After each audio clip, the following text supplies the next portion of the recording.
Bitcoin world media में आपका स्वागत है, जहां हम करेंगे क्रिप्टो की बात आपके साथ। नमस्कार। तो आज हम कुछ हालिया डेवलपमेंट्स पर बात कर रहे हैं।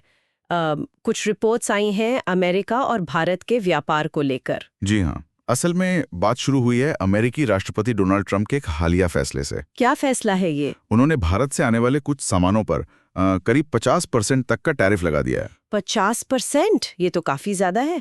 इसकी वजह क्या बताई जा रही है? देखिए, रिपोर्ट्स के मुताबिक वजह ये बताई जा रही है कि भारत ने कथित तौर पर रूस से तेल खरीदा। अच्छा। और इसे यूक्रेन युद्ध के संदर्भ में देखा जा रहा है। मतलब एक तरह से रूस की अप्रत्यक्ष मदद। समझ गए।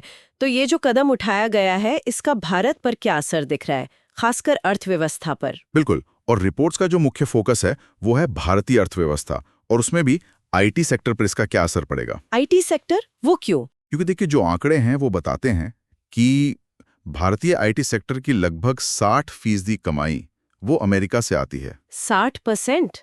ये तो बहुत बड़ा नंबर है। मतलब हमारी निर्भरता काफी ज्यादा है अमेरिकी बाजार पर। जी हाँ, बिल्कुल। ये आंकड़ा अपने आप में काफी कुछ कहता है। तो क्या ये रिपोर्ट सिर्फ टैरिफ के असर की बात कर रही है या फिर कुछ और भी पहलू हैं? नहीं, सिर्फ टैरिफ की बात नहीं है।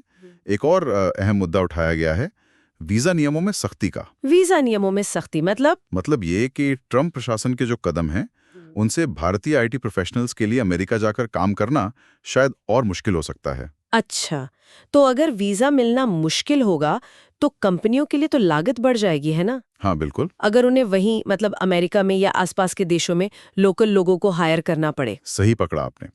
रिपोर्ट्स इसी तरफ इशारा कर रही हैं कि वीजा सख्ती से कंपनियों पर लोकल हायरिंग का दबाव बढ़ सकता है। और उससे ऑपरेशनल कॉस्ट बढ़ेगी। निश्चित रूप से खर्चा बढ़ेगा तो मुनाफा कम हो सकता है। और इसके अलावा क्या लोकल अमेरिकी कंपनियों पर भी कोई असर है? आउटसोर्सिंग को लेकर कुछ कहा गया है? हाँ, एक रिपोर्ट में ये भी जिक्र है कि अमेरिकी प्रशासन वहाँ की जो लोकल आईटी कंपनियां हैं जी, उन पर दबाव बना रहा है कि वो भारत से आउटसोर्सिंग कम करें। ओह, मतलब अमेरिका फर्स्ट वाली बात। हाँ, कुछ वैसा ही कि अमेरिकी नागरिकों को रोजगार में प्राथमिकता दें। तो ये एक और चैलेंज है हमारे आईटी सेक्टर के लिए। क्या चैलेंज? कि काम मिलने में भी कमी आ सकती है। हाँ। आउटसोर्सिंग प्रोजेक्ट्स कम हो सकते हैं।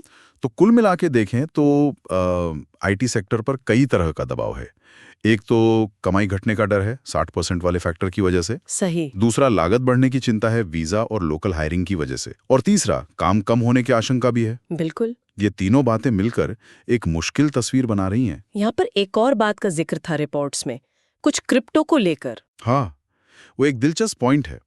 एक रिपोर्ट में ये सुझाव दिया गया है कि शायद क्रिप्टो इंडस्ट्री का इस्तेमाल करके हाँ, इस तरह के जो व्यापारिक और आर्थिक खतरे हैं उन्हें कुछ हद तक कम किया जा सकता है। अच्छा, पर कैसे? मतलब रिपोर्ट में कुछ बताया गया है कि क्रिप्टो कैसे मदद कर सकती है? नहीं, यहीं पर थोड़ी अस्पष्टता है। स्रोत में बस एक सुझाव है, एक इशारा है। विस्तार से ये नहीं बताया गया कि ये होगा कैसे। शायद सीमा पार पेमेंट्स के लिए कोई वैकल्पिक रास्ता, पर ये सिर्फ अटकलें हैं। मतलब पक्के तौर पे कुछ नहीं कहा गया? नहीं, पक्के तौर पर नहीं, बस एक संभावना जताई गई है। चलिए, अब आते हैं सवाल जवाब सेक्शन पर। क्वेश्चन: अमेरिका के इन कदमों से भारत के आईटी सेक्टर को मुख्य खतरा क्या है? आंसर देखिए, जैसा हमने डिस्कस किया, मुख्य खतरा दोहरा है। पहला तो सीधा सीधा रेवेन्यू यानी कमाई पर असर का खतरा है। हाँ, वो 60% वाला आंकड़ा। बिल्कुल, 60% कमाई अमेरिकी बाजार पर निर्भर है। तो वहां से काम कम हुआ या शर्तें सख्त हुईं तो कमाई पर बड़ा असर पड़ेगा। और दूसरा खतरा? दूसरा खतरा है ऑपरेशनल कॉस्ट का बढ़ना, मतलब संचालन का खर्च। वीजा सख्ती और लोकल हायरिंग के दबाव की वजह से? जी हाँ, ये दोनों चीजें मिलकर आईटी कंपनियों के मुनाफे और उनकी ग्रोथ दोनों पर गंभीर असर डाल सकती हैं। ये तो वाकई चिंता की बात है। चलिए, आज की इस चर्चा को यहीं रोकते हैं, लेकिन श्रोताओं के लिए एक सवाल जरूर छोड़ के जाना चाहेंगे।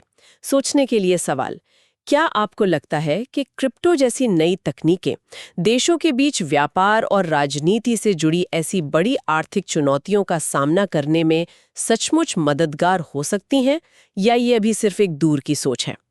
डेली न्यूज़ की जानकारी के लिए हमारे चैनल को सब्सक्राइब कर लें। जल्द ही मिलते हैं एक नए टॉपिक के साथ। धन्यवाद। धन्यवाद।